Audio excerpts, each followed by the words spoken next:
வணக்கங்க. இன்றைக்கி பிரியாணி சுவையில் தக்காளி சாப்பாடு செய்கிறது எப்படின்னு பார்க்கலாம் வாங்க.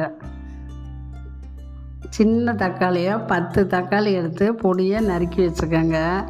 பட்டை 2, கிராம்பு 3, சோம்பு கொஞ்சோண்டு, மராட்டி முக்கு 1, பிரியாணி இலை, கறிவேப்பிலை, 3 பெரிய வெங்காயத்தை எடுத்து பொடியாக நறுக்கி வச்சுக்கோங்க.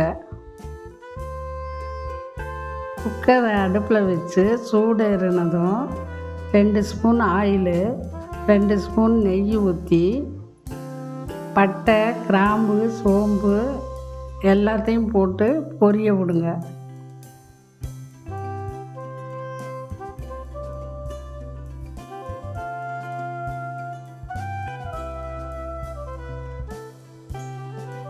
அது நல்லா பொரிஞ்சதுக்கப்புறம் பொடியாக நறுக்குனா வெங்காயத்தை போட்டு நல்லா வதக்குங்க.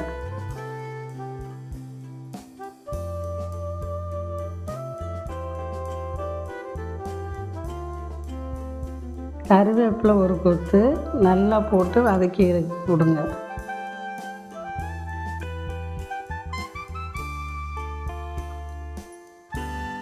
கொத்தமல்லி ஒரு கைப்பிடி போட்டு நல்லா வதக்குங்க. அது கூடவே புதினா ஒரு கைப்பிடி போட்டு நல்லா வதக்கி விடுங்க. அது கூட இஞ்சி பூண்டு பேஸ்ட்டு 1 ஸ்பூன் போட்டு நல்லா வதக்கிடுங்க.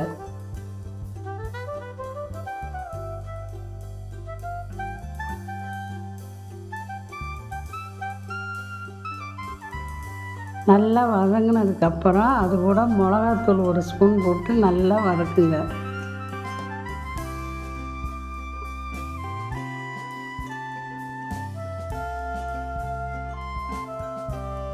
நல்லா வதங்கினதுக்கப்புறம் பொடியாக நறுக்கி வச்ச தக்காளியை போட்டு நல்லா வதக்கிட்டு உப்பு போட்டு நல்லா வதக்குங்க.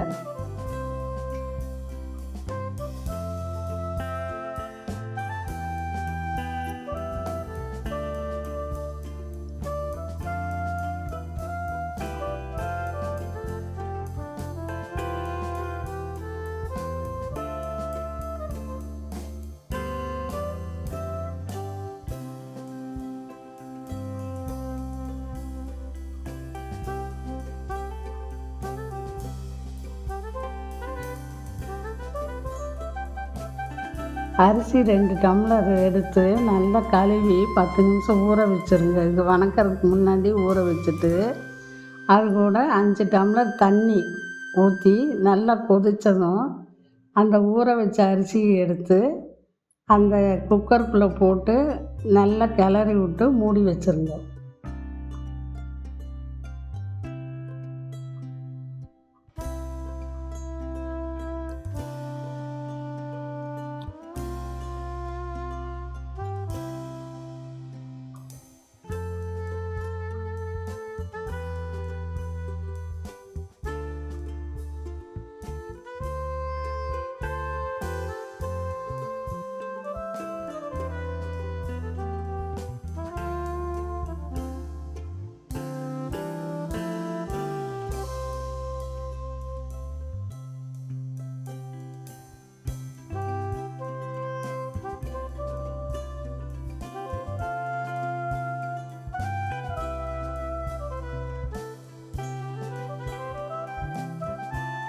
நல்லா கொதி வந்ததுக்கப்புறம் உப்பு சரியாக இருக்கான்னு பார்த்துக்கோங்க.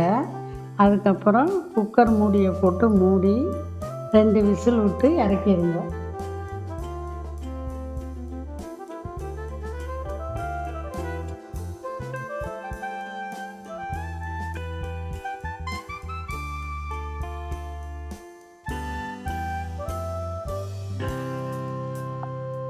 அவ்வளோதாங்க, பிரியாணி சுவையில் தக்காளி சாப்பாடு ரெடி ஆயிடுச்சு.